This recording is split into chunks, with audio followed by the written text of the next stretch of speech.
Welcome to a podcast about regular people talking about regular stuff. Stuff you might want to talk about. So, this is how it works. Listen to this brief podcast, think about it, and then invite someone to join you for a cup of coffee and a conversation. Maybe you could let that person listen to the podcast as well, so you're on the same page. It won't be too complicated. Remember, this is just regular people talking.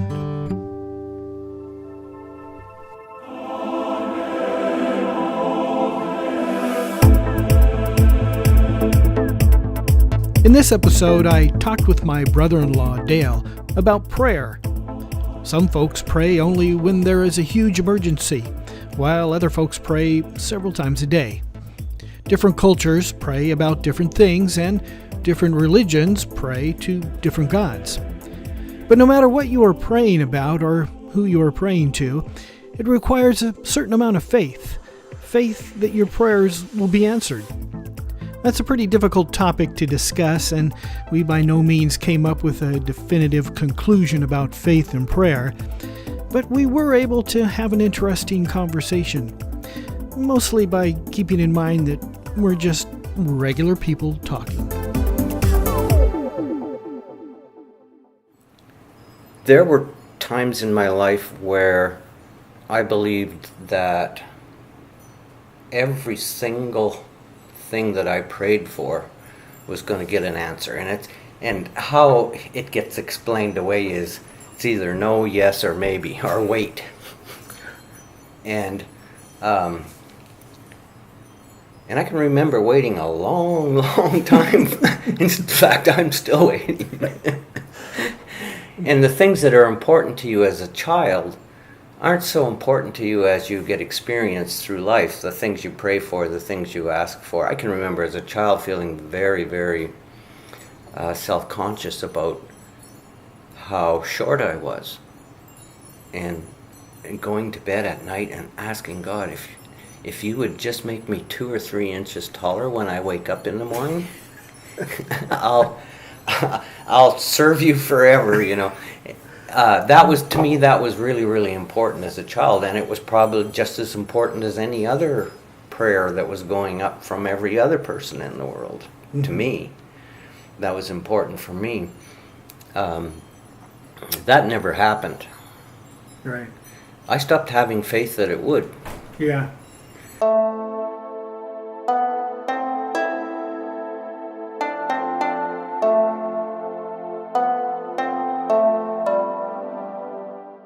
I spent years and years and years working with children who had been abused over their lifetime. And almost every single one of them said that they prayed and asked God to deliver them from that situation. And not one of them ever had God come and take them out of that. And they suffered through that horribleness for years.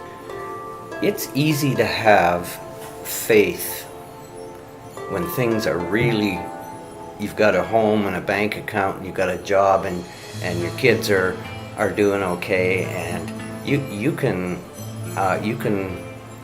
conjure up all kinds of things that God's doing for you because of your faith. Mm-hmm. I think in North America, our view of faith is so skewed by our culture and our affluence and it's really hard for us to determine what faith really means. I've heard missionaries say I prayed for a camper so I could take it down the road to do deputation at a church, and I got one. Mm-hmm. What they didn't say is I was speaking in a church, and I asked them to pray that God would provide me a camper. Well, then some rich guy who needed a tax deduction or just was very generous paid for a camper for me. Well, was that God, or was that me making it happen with my ability to plant an idea in somebody's mind? So in North America, I think our definition of faith is really skewed. If you go to countries, third world countries, where there's nothing but suffering, and there are Christians there who are praying for deliverance from that, it's not going to happen for them. And they will most likely, a lot of people are just dying in misery, but are praying for deliverance. Eventually, I think they throw that kind of definition that missionaries bring with them to different cultures aside, and then their faith then becomes something different from ours. Right. It becomes more a trust that there's something better coming. Right. But maybe not in this life.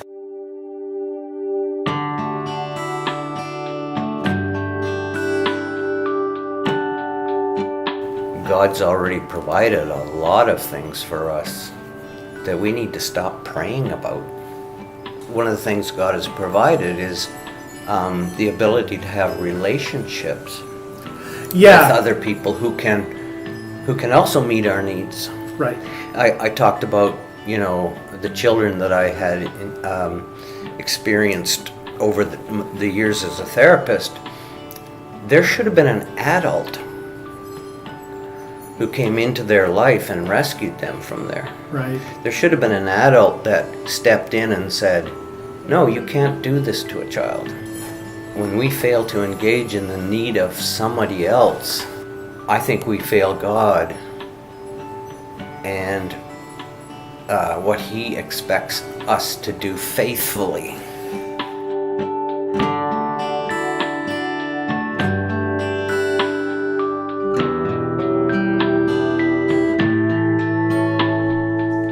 As a person who prays on a fairly regular basis, Dale gave me a lot to think about.